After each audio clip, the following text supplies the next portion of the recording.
Hey guys, welcome back to the channel. Jeez, it's the morning after the night before.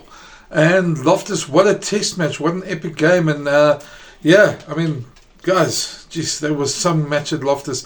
Lots to talk about, left both teams with lots to ponder, lots to work on, and lots to go into this Durban test with. Some contentious issues, some strange calls, and some brilliant, brilliant moments. But what a test match. I found it absolutely enthralling as a game, and really one that was, lived up to the hype. That being said, let's have a look quickly at the game. First of all, first thing I'm going to say, Loftus fans, you guys outdid yourselves. That was the most amazing rendition of the national anthem. Really great, and really loved the part at the end when they allowed the fans to sing. I've got a video which I took on my Insta 360 over there. I'll cut a little piece in now that you can have a look. But it was absolutely amazing. But if you want to go watch the whole video of the national anthem, it's on my YouTube channel. So just go have a look there.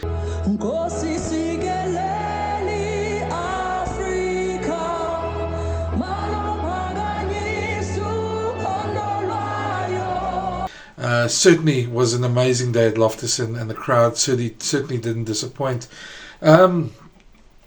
Saying that, though, let's get to the game. What a game. The Springboks won 3 tries apiece. Absolute pandemonium at Loftus at times. But what a match to watch. First things first, I think the Boks, obviously, they had so much more air on the ball this time. They played a brand of rugby which you're not used to seeing the Springboks play. Now, Loftus is a faster pitch. They are at altitude. There's obviously some thought behind this. And Sia did tell us on Friday that you would see the differences in the way the Boks played, and I think you certainly could see the way the differences just in the amount of times they moved the ball wide. This is obviously something that's evolving, something that they're trying to get done with Tony Brown, trying to expand and use space better. But it was just quite interesting how, when you're number one, you're playing number 2 in the world, the high stakes of the game, you'd think you'd use a smaller game to get this off the way. But the Boks have bought into this, and they're certainly trying to do it straight away, and trying to iron out some of the kinks on the field in the high stakes battle. We saw that with Kurt Lawrence's try, just the way they made the space there, and they sort of went from one side to the other, and eventually when the space was out there, it was, with the wingers and the speed they've got on the outside and the steppers they have, if they can get balls to those guys more, it would have been cannon fodder. It started off like a bang with Kurt's try. Have a look quickly.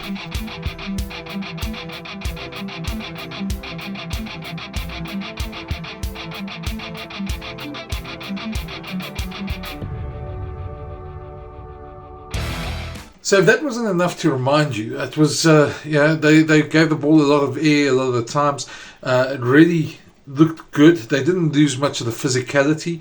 You had Sia, who he's president at Racing, made some disparaging remarks about him. He was up for the game. He certainly put in quite a shift there, and there's just a little clip of him, putting down Robbie Henshaw, just on his backside, followed by one of Damon de Lender, who did the same twice to Peter Mahoney in sort of the space of 5 seconds. The Boks were certainly letting off on the physicality, and it showed. To Troy, Nyangez on declared, Coulton Pollard, Dialandi, Kolisi, Suka Pesco Pajam, Tipangela Guatini, Robbie, stay down, please. Robbie Henshaw, Akazazo Mupis. Afina Chong, Nyangeza Paya again. Afina Chong up. Genaga, I'll better Numini is this. Better Numini. Good one. Better Pagan. Better upper Fuben gun and Numini gun. You're strong. No foul play. Robbie Henshaw kill.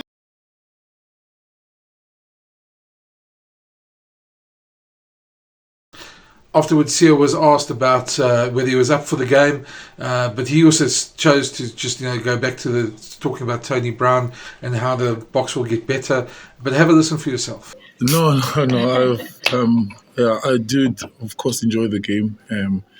Like I'm enjoying the way Coach Tony is getting us to attack as a group, and getting the ball in my hands was I really enjoyed that today. But just being with the boys again, I think the kind of standard we set, the coaches obviously have a certain standard, but the players keep you accountable to that kind of standard. And it was great from all the boys. But like Coach said, we're gonna get better each week. We still learning what Coach Tony is making us do, and it's only gonna get better each week. The Tony Brown blueprint is certainly something that's coming through, and the Boks are trying, to play more expensively. As I say, I was quite surprised that they did it such a high stakes game, and they made a lot of mistakes. They left a lot of points out on the field, but they certainly made inroads. And you think if they could do a little bit more fine tuning on it, they're going to be quite a handful, and that's obviously where they're going. Whether it's going to work in Durban is going to be a different story, because it's not altitude. It's a very different way of playing. The field's not as hard as Loftus, so there'll be a lot coming into that game as well. Russie was asked about it as well, and this is what he said. I don't think I don't know if we surprised them. I think if they analysed our first game against Wales, they definitely stopped our maul really well.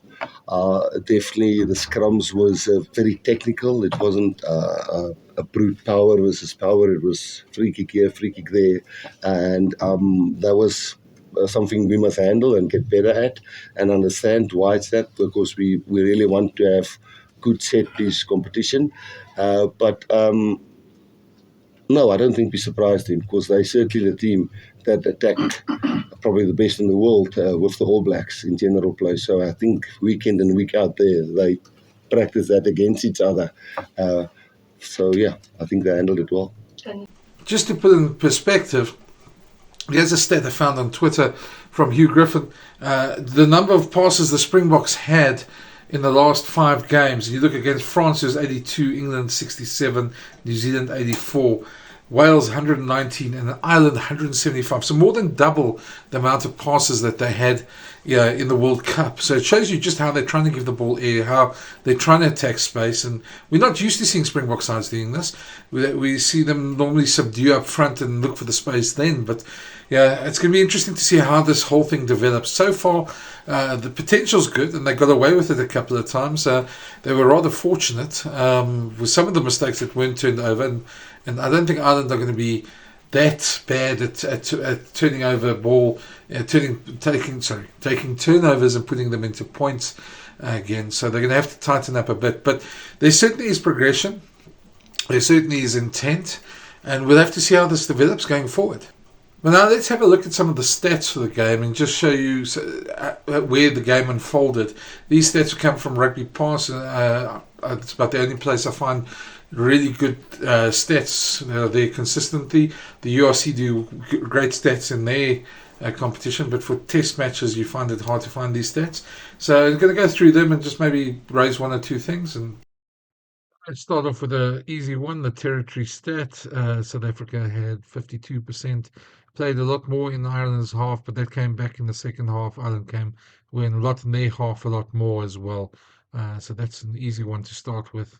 Just to amplify this is the South Africa's possession stat.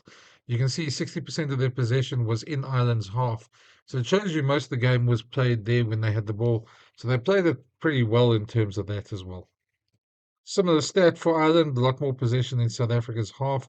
It was quite interesting to see as well. But a lot of the interesting stat there is 41% of their possession was in South Africa's 22. I suppose one way it showed how well the Boks defended at times and how much pressure Ireland put on them. But certainly a very interesting stat to see.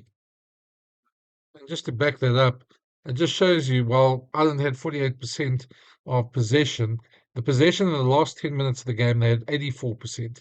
Shows you how they finished stronger. That had a lot to do with the number of breaks they took in the game as well. And a lot of stuff.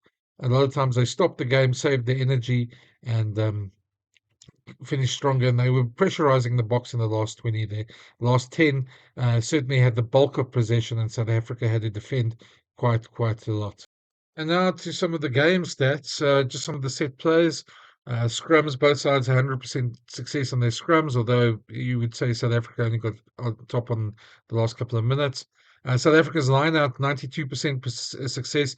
Considering the amount of problems in the last two games they had in the line-out, that was especially pleasing for them, and that's something Rossi noted as well. Restarts, better, not great from South Africa, something to work on there. Ireland, of course, very happy with their restarts, but Ireland's lineouts, that won't be a stat that they're happy with. And some more stats here. Just obviously confirming 3 tries apiece.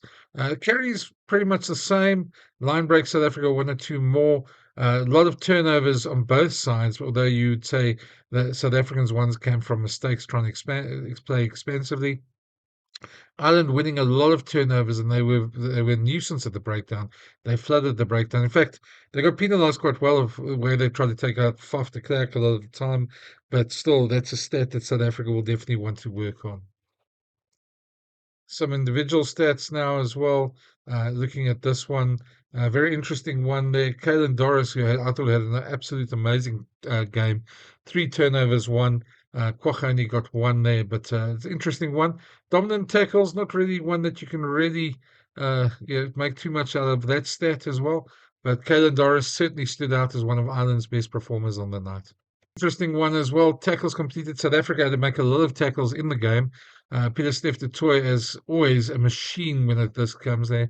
And Franco Mostert, the 2 workhorses of the South African pack, really putting in a good effort there. Tad Byrne obviously had a great effort for Ireland as well. Turnovers lost. Well, Joe McCarthy is the one that always stands out. He's a very exuberant youngster, but he needs to get a bit more discipline. Kwagga, one of those, I'm not sure if one of those is the kickoff that they talk about as the turnover lost, but that'll be something that they'll address internally in the team as well. And then the last stat we're going to have a look at here, carries Kwagga Smith. Certainly no Dwayne Vermeulen, not the same type of player, but put in a huge effort there with carrying the ball and was always in the face of the Irish team as well. Kalen Doris, again, a huge effort from him there, 15 carries as well. Then line breaks, just underlining why Jesse Creel got the man of the match. 3 line breaks, more than the 2 wingers, and certainly stood out in a backline perspective. And then we get to the contentious TMO calls. Now, well, there was a couple of them. James Lowe's try that was disallowed. I don't have footage of that, guys. Otherwise, I'm also a bit worried about a copyright strike there. But James Lowe's try, I was quite bemused that it was not allowed. I think Ireland can feel hard done by. I think if it happened to South Africa, I'd probably be making the same point. Really technical decision, and one that really went the Boks way at a very crucial time in the game. But this was one of those that, what can you say? It was, the TMO that came in and made the decision had a tough time, and it was a very technical call. And I think we wouldn't have been surprised if they let it go, but for some reason, they decided the ball was played illegally on the ground. It didn't quite get the explanation. We didn't have the ref's comms in the press box, so it was hard to figure out what was really going on. Bottom line, the try was disallowed, and it came extremely crucial time at the game. I thought the Boks were going through a bit of a lull at that stage, and if Ireland had scored there, it would have made those last 20 minutes extremely interesting as well. But a tough one, and I can understand if Irish fans are aggrieved. I also was quite bemused about this, but I mean, we've been on the wrong side of TMO calls as South Africa quite a bit, so you got to take it. It's the rub of the green.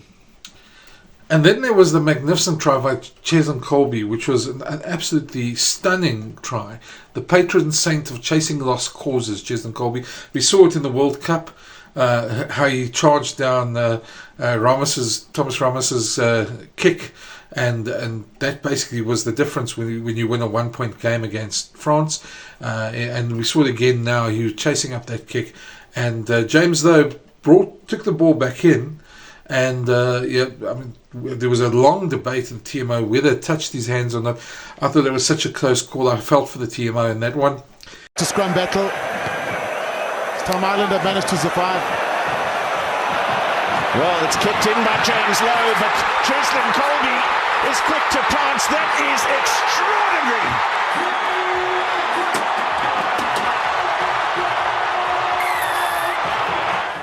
That one could have gone either way. I wouldn't have been surprised or upset if it went against Cheslin at that stage, but it was a crucial call in the game. And one that favoured South Africa. So I think we have to be honest, the TMO calls definitely favoured South Africa in this game. It certainly adds some spice for the next game as well. But yeah, here's what the coaches said about it.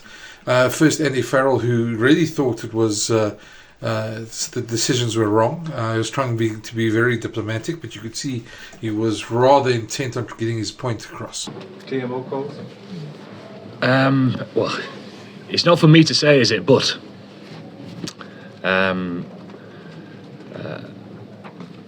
I saw quite a few of them live, and I had a dubious thought about it. But anyway, that's life, isn't it? You know, it's we'll go through the right channels and make sure that we do things properly as far as that's concerned. I mean, you'll make of it what you want.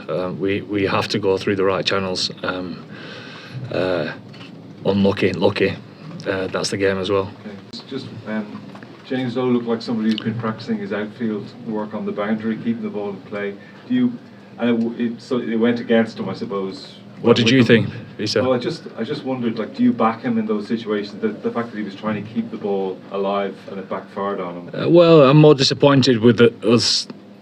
It was a special play by Colby to chase that ball, and it's one of the reasons why they won the World Cup, with him chasing down the kicker in France. But we were slack, not backing James up. You'll make your own decision of whether he still had the ball in his right hand or whether the ball hit him as he threw the ball back into field and his foot was in touch. That's for us all to debate. And then Rossi was asked about it, and this was his, and I think this is probably about the best way of answering it. And I know some people, if you're an Irish fan, you probably won't agree, but you've got to let it be. You've got to carry on now. What's done is done. It happened. You can't argue with the ref's decision. South Africa's learned that the hard way over the years, and Rossi especially. But yeah, you've got to carry on. And I think, to me, it was a 50-50 call. I thought it was an absolutely amazing chase by Cheslin, and he continues to astound us. And just when you think you've seen it all with Cheslin, he shows you something more.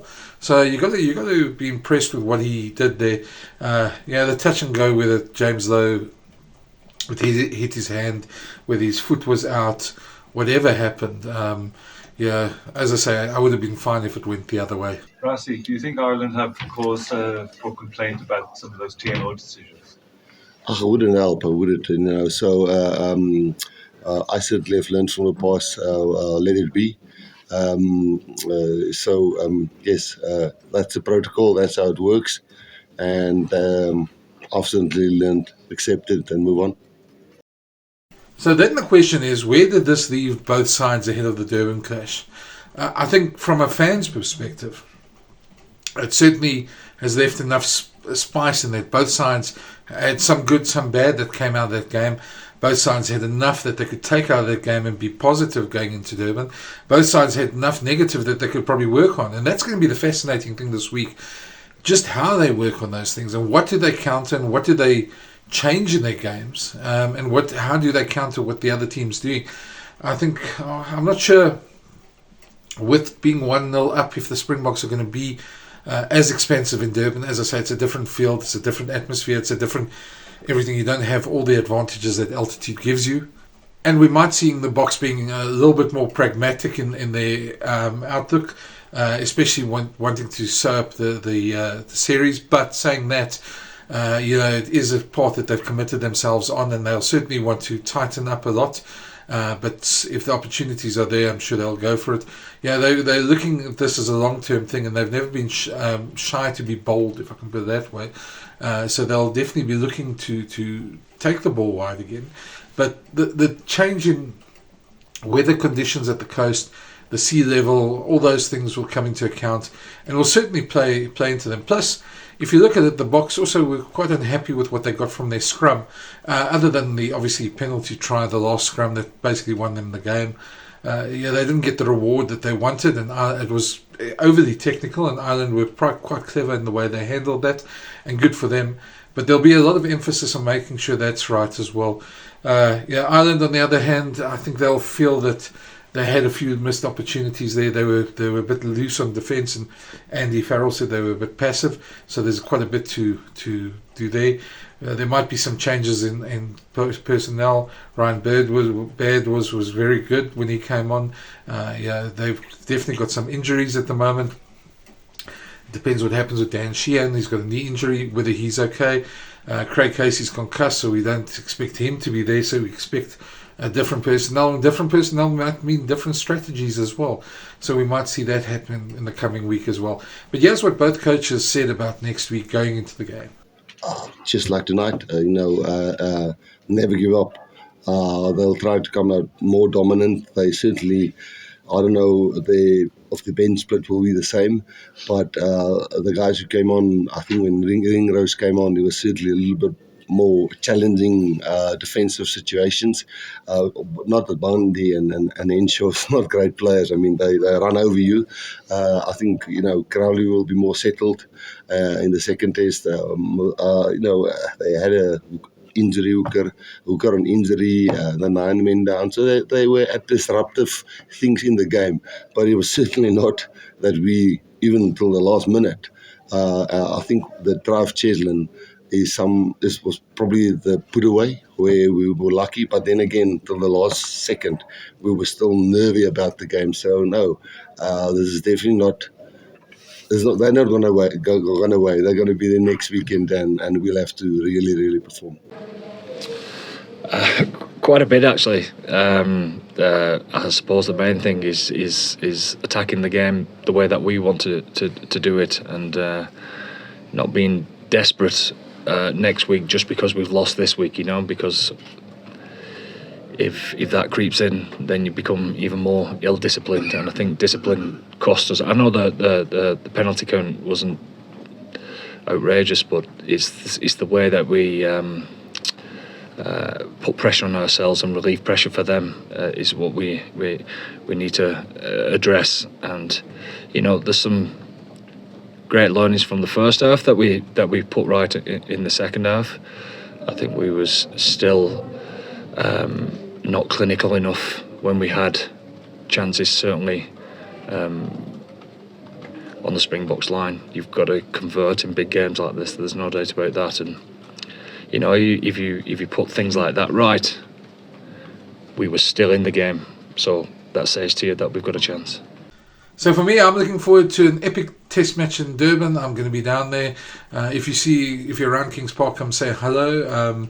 If you see me around. Otherwise, we expect a massive test match. I think this one will probably favour Ireland a lot more in terms of just the conditions and everything else. And to me, South Africa are going to have to be tactically a lot better, a lot sharper, a lot more clinical than they were at Loftus, because there were quite a few chinks in their armour. But that's what makes this game so fascinating, is just to watch how teams are going to change this week and what's going to happen in terms of tactics and personnel. So looking forward to that. Can't wait for Durban. It certainly sets it up as a massive game as well. Can the Boks go 2-0, or will Ireland save the series? Then, guys, there's no better way to leave this video, to sign off than with the scrum porn, that wonderful scrum we saw, and got to give credit to the Bok Pack, to the bomb squad that came on, to Gerard Steenekamp and Vincent Koch, who got the hit and just demolished the Irish scrum to win a penalty try. So we're going to end off with that one, and a couple of views found on Twitter.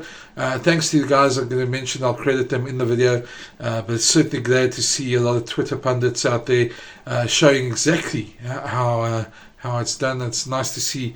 Often as rugby writers, you're so busy filing match reports and filing sort of doing quotes pieces and being at press conferences and running around, that you don't always have the time to do the analysis. And there's so many good guys on Twitter out there that really appreciate your work that we see on Twitter. So keep it up. I really enjoy it.